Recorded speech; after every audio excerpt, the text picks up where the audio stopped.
This is a presentation of Northeast Streaming Sports.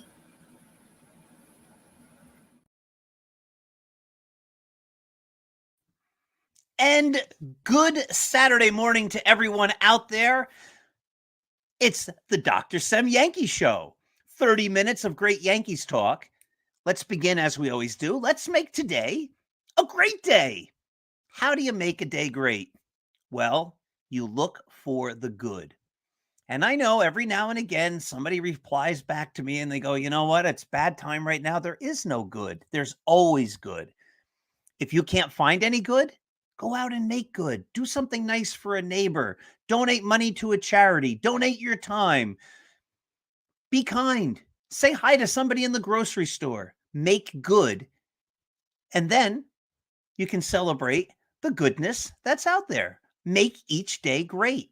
And when you make each day great for yourself and others, you make the world a better place. The Yankees have been making the world a better place. They have been winning. They had a great West Coast trip. Yeah, they didn't do as well against the White Sox, dropping 2 out of 3. And because I'm recording this early, I have no idea how they did tonight because I'm recording this before the game against the Red Sox. But I seem to have a good feeling.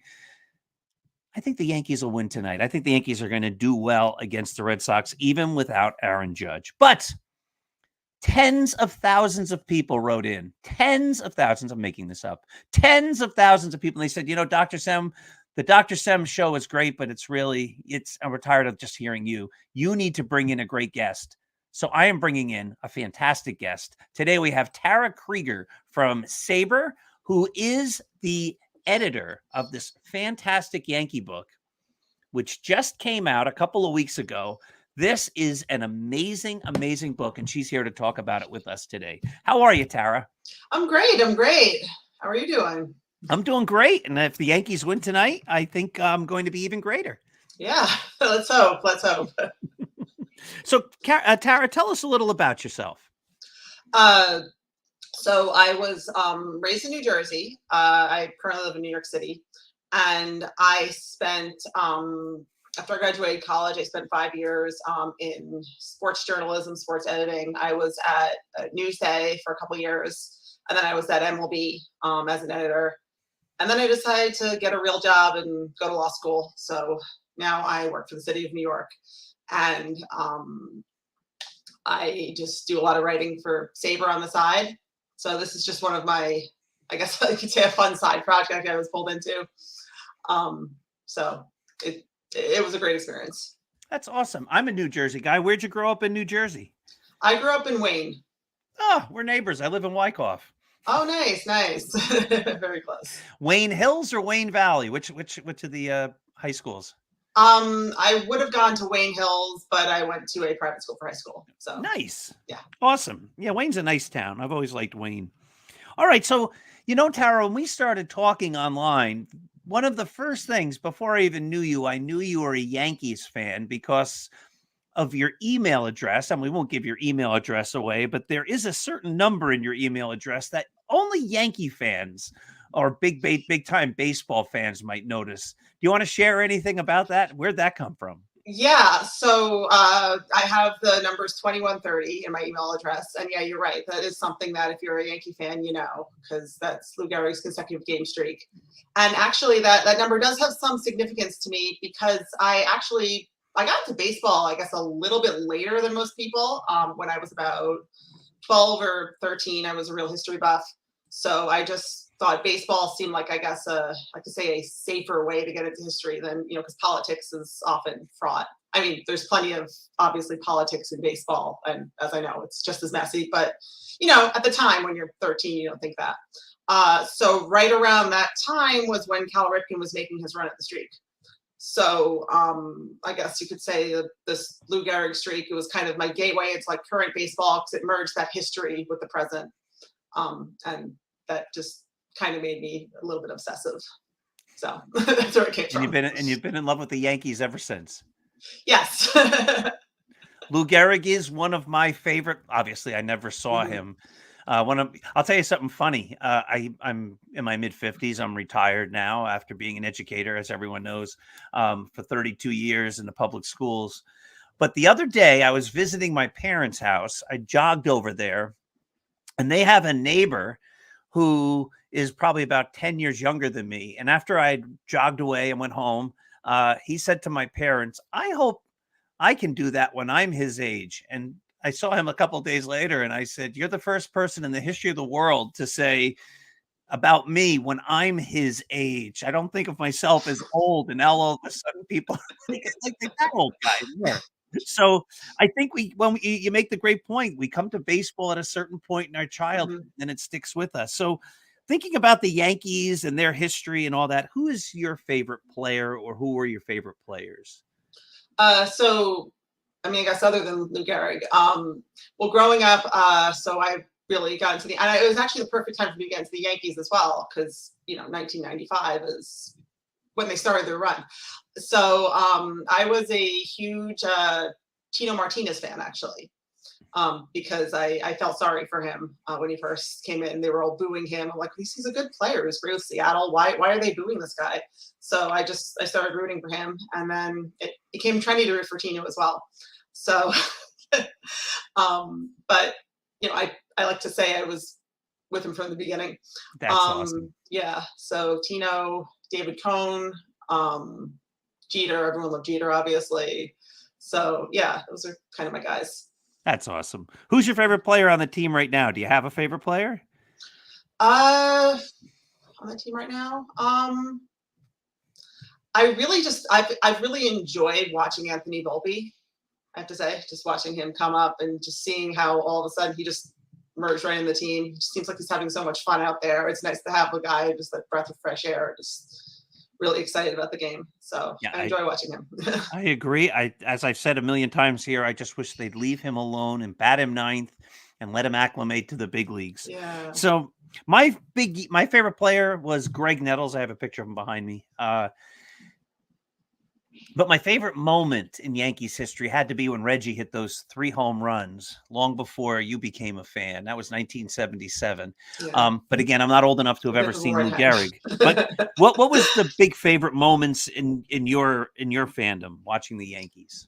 Gosh. Well, obviously when they won the World Series for the first time in '96, that was a big one. But the best one I was at, I think I like to say, was the first game of the 1997 playoffs against the Indians, and they went down. I think it was 5-0 and then 6-1, and then God, I'm going to mess up the inning. I should look this up, but it was the 5th or 6th inning. They hit back-to-back home runs, and they won the game, and it was just this momentous comeback. And I'm sitting there all the way in like row X of left field, but you could see everything, and there was just the stadium was one of those days when like the old stadium was like shaking, like the way the upper deck used to like shake because everyone was just so excited. And yeah, that was probably the best moment I was at in person. That's awesome. I love the old stadium. And you wrote a book again about the old stadium. Here it is. Yes. So you edited this book. Again, it's thick. I mean, this is a million pages in here. 350 some odd pages. Yeah. It's and chock. It's really a doubly long book because each page is double lined, right? So I mean, that's sort of the SABR motto when they put the book to put a book out like this. But tell us a little about the book. So the book is a history of Yankee Stadium.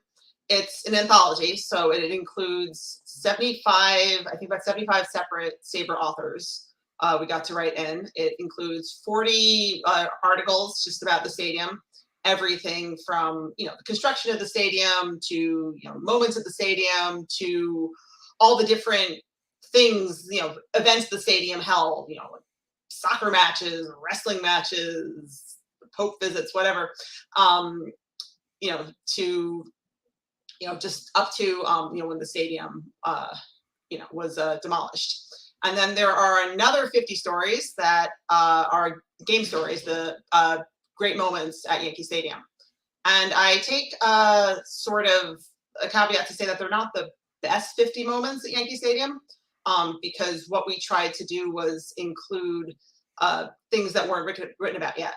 And what's interesting is there's a lot of stuff that isn't written about the Yankees, but there's a lot that is with SABR. So to the extent we could find things that weren't written, that's why, as you obviously wrote 2 stories, we included, Roger Maris's 60th home run because his 61st was already written about. So things like that. Most of them are, moments that you say, oh yeah, that was a great moment. Well, I mean, they all are, but I think it's a good survey of a lot of things Yankee fans will enjoy. And not all of them, like a couple of them also happen to be losses, but for the most part, we tried to stick to things that at least Yankee fans would find are a historical significance. So. And fun stuff. And obviously, yeah, I contributed 2 articles. But I believe of the 50 games, 44 have never been written about. And boy, that's amazing because as you said, and I have a bookshelf on the other side of this screen, shelf after shelf after shelf of books about the Yankees. I mean, the Yankees are obviously the team that's been the most written about and chronicled in books and in magazines and on internet sites and within SABR, I'm sure. And yet you were able to find 44 games that hadn't been written about. So that's pretty cool. Well, it's true about the population at large. There was a lot of Yankees books, but in SABR, like all the SABR books, because they're all volunteers, it's whatever members want to write about. So if you happen to, it's something you're passionate about, that's just what you end up writing. So I guess there weren't too many Yankee fans who have stepped forward in the past. There's really only been 2 Yankee themes books, one on the 47 Yankees that only came about because there was one written on the 47 Dodgers. And then there was another one about Babe Ruth. And actually, meanwhile, my co-editor in the book, Bill Nallon, who deserves as much credit as me for everything in this book because he churns these out several a year. He's a huge Red Sox fan. So if you look at the SABR Red Sox history, you'll find a hard time finding new material for Red Sox books because so much of them have been written a lot in part to Bill Nallon's dedication. And Bill is great, and I've actually am working with him again. The Red Sox. I don't even know if I want to bring this up on a Yankee show, but there's going to be a book from SABR coming out next year, celebrating the 20th anniversary. I don't even think I can say the words of when the Red Sox beat the Yankees and broke the curse of the Bambino. So I just submitted an article for that book, and they accepted it, and I'm very excited. Because one of the deep, dark secrets that's not really a secret because I talk about it a lot is my dad is a lifelong Red Sox fan. And so basically my story for that book is about how even though the Yankees lost and I was very disappointed and I never wanted the curse of the Bambino to end, there was a part of me that found solace and, dare I say, happiness because my dad, after being a Red Sox fan for 50 some odd years, he's in his 70s by then, finally had a chance to see them win. So those games, are they only found in the book or does the SABR have a way for you to access them like the Bio Project through Baseball Reference and things like that? Right now, they're only in the book. Eventually, I think in like a year or 2, they'll all be published to the SABR Games Project with all the other games. So eventually, it will all be accessible electronically. Because we're a not-for-profit, so we encourage research. So the book is a way to encourage research, but also, expand what we have out there with regard to game stories. And why don't you tell us a little about SABR? Because SABR really, I don't think people really know what it is. I think a lot of people just know the word sabermetrics, and they think it's just a bunch of people who are mathematicians who delve into deep, confusing numbers and come up with weird statistics that nobody else understands. Yeah, I always find it kind of strange it's kind of been co-opted that way because it's so much more than that. I mean, sabermetrics obviously is a generic term at this point, but no, I mean, SABR started in 1971. 16 guys met in Cooperstown who just, loved baseball and baseball research. And it kind of grew from there. So there's pretty much any aspect of baseball that you'd be into. is involved in SABR. So if if you're interested just in telling stories, it's in SABR. There are committees that have to do with, people who play like Stratomatic, trace the history of that. There's a, baseball and the arts committee. There's a people who literally just go through all the old biographical records and try to find birth dates of, guys who died in the 1800s. Yeah. And it's nice. There's a Stratomatic Roger Maris card. Right. Exactly. At the convention, there's always a group of guys who sit there and just on the side are running through a simulation or something of one of those games. So it's interesting. But yeah, it's pretty much everything. And on top of that, like anyone can join as long as you like baseball. You just, there are people there who are just there to be consumers to, pretty much, read about, read whatever SABR's material is. There are people there who are, esteemed, writers and researchers who have joined SABR to help them with projects they're doing. It really runs the gamut. Anyone can join. Just, if you like to talk baseball, it's a great place to be. And, there are, there's an annual convention every year. This year it's in Chicago, right after July 4th, July 5th through 9th. It goes to different cities every year. There's the analytics conference has become a big thing. It's a good way for, especially for, college kids interested in breaking into baseball. It's always a good way to meet people. That's in Arizona in March. There's one on the 19th century. There's one on the Negro Leagues. It's pretty much anything you can think of having to do with baseball, it's there. And if it's not there, then they welcome your ideas to start a committee, studying it. And there's local chapters too. So no matter where you live in the country, there's a local chapter. And one of the nice things, I wrote the book about Roy White, with Roy White. I wrote his autobiography with him, and I've been reaching out to SABR chapters, and I've been speaking around the country to baseball fans without ever leaving this chair, because a lot of it's done, through Zoom and things like that, because it's a good way to get people together talking about baseball. And the fun thing is, like, I might be at a meeting with the people in Tennessee, and some of the people who went to my discussion or my talk from New England pop in, because once you're in, you can go to any meeting in any state or anywhere you want. And I like what you said. You don't have to write. You don't have to participate. It's just for people who love baseball, who want to be part of baseball. And you can go to meetings or not go to meetings, and you can write articles or not write articles, or just however you want to be part of it, you can be part of it. Yeah.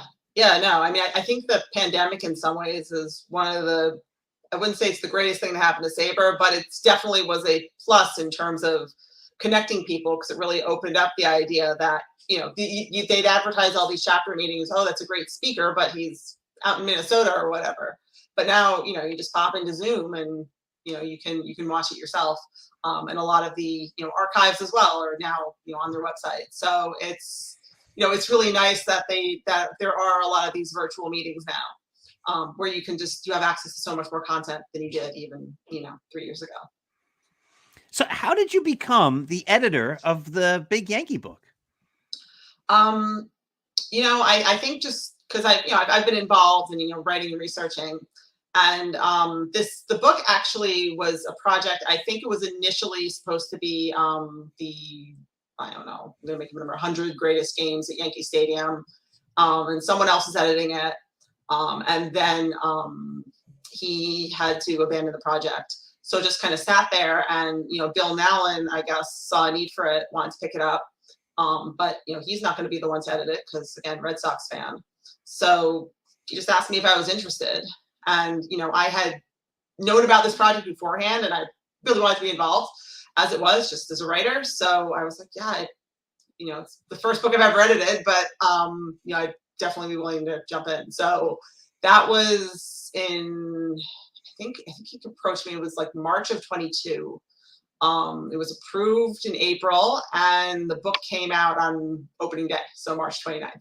So literally a year from, idea to publication. Oh, it's great, and you did a great job editing it. Do you have any other big projects in the future? Are you working on something else? I mean, I'm working on a few little things for bio project, game project, things like that, that I just have to get on. I don't have anything at the moment planned. I've been thinking about some stuff, but nothing nothing concrete other than like, a few bios here and there I'm working on.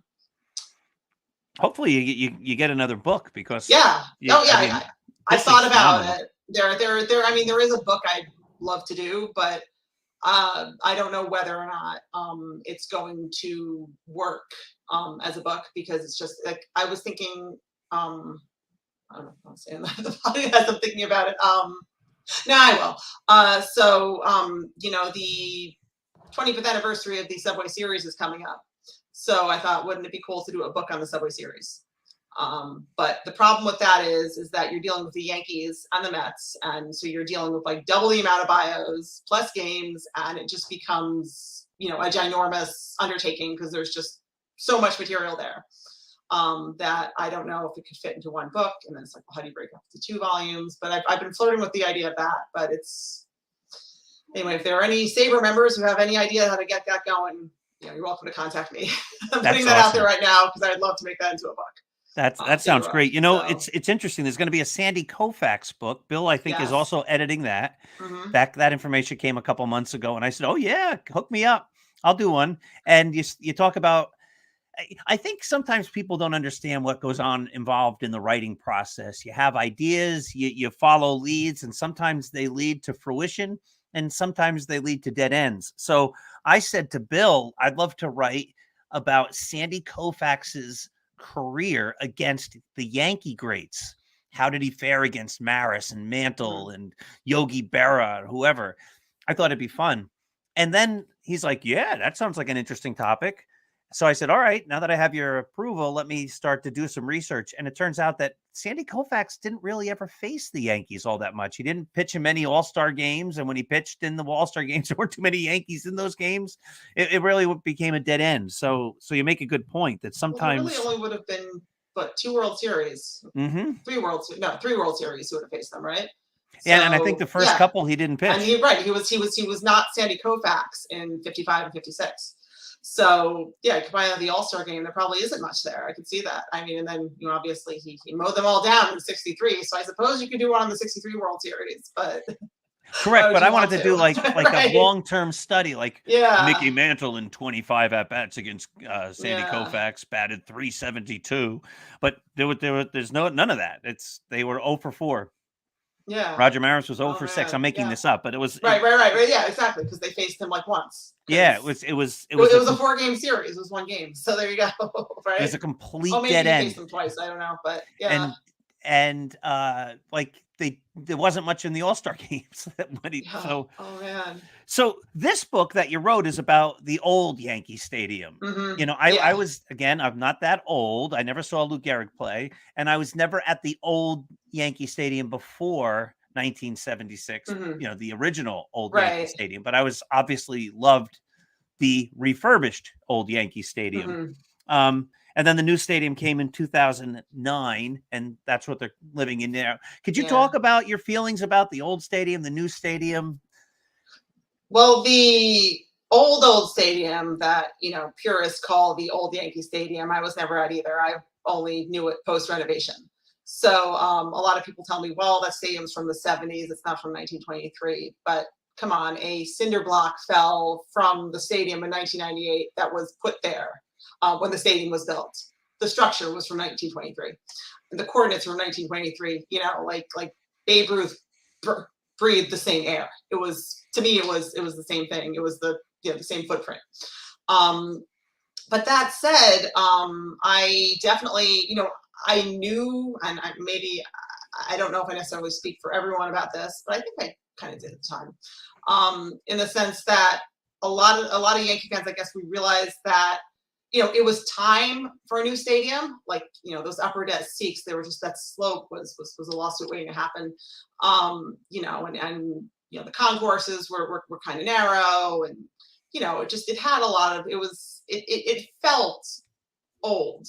So it was time for a new stadium, but at the same time, what they built, it just, I haven't been able to warm up to it. I guess is the best way of saying it. I go there, I have fun, but it just doesn't have that same intimate feeling.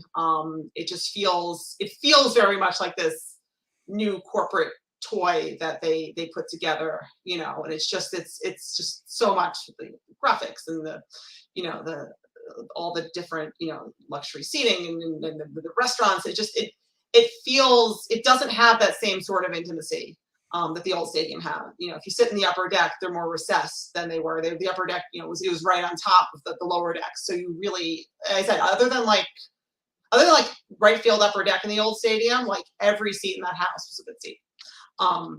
Like other than one section beyond the right field final pole, we couldn't see anything. But beyond that, like every other seat, like I said, I was sitting in the playoffs. I was in the last row in the left field, and it was a great seat. The new stadium, everything feels farther away in some ways. And like I said, I enjoy it. I enjoy going to a game there, but it doesn't have that same feeling. And I don't know if that's me, as people long for things when they're a kid, or if that's actually, how I would feel, for anything. I have to agree with you 100 million percent. Mhm. Love the Yankees. I've been loving the Yankees since 1977. I was excited about the new stadium. I was actually there at their very first game, April 3rd, 2009. That was my son's birthday, and I got tickets. It was a scrimmage against the Cubs. I got tickets to that game. So we could go, and as we walked around, we were in awe. But then after that, you go back, because it was brand new and everything looked like, wow. You just say it's not there. Yeah, I think your corporate word makes a lot of sense. It just seems sterile, or it lacks the character of the old place. I miss the old Yankee Stadium. Tara, we're just about at the bottom of the hour already. Time goes much too quickly. Do you have any parting thoughts? Anything you'd like to say? How does someone get the book? Where can we find it, etc.? Well, you can definitely, it's available on most places they sell books. You should order it through SABR, definitely. If you're a SABR member, it's half off. Also the ebook, if you order the ebook through SABR and you're a SABR member, it's free. So that's incentive to join SABR, which is, really not expensive at all. Chances are if your SABR membership will pay for, half the book and more. So it's a plug to join SABR. But yeah, you can definitely get it at sabr.org under, I don't know, it's publications or research, or it's pretty easy to find. Yeah. And if you're interested, join SABR. I guess. Absolutely. Tara, you've been great. This has been so much fun. Hopefully I can have you back another time. We could talk Yankee baseball and just have some fun. Sure, I'm just going to hit the end recording button, and then you sometimes have to stay for an extra minute till the computer says that everything's uploaded, because we're recording this and not going live today. So everybody, this was Tara Krieger, the editor with Bill Nowlin of this outstanding Yankees book, Yankee Stadium, America's First Modern Ballpark, 1923 to 2008. Get a copy at any bookstore. Go to sabr.org. It's fantastic. 2 of the chapters especially are really extremely well written. You don't want to miss those. So, Tara, once again, thanks for being here. Everybody else, have a wonderful and fantastic Saturday.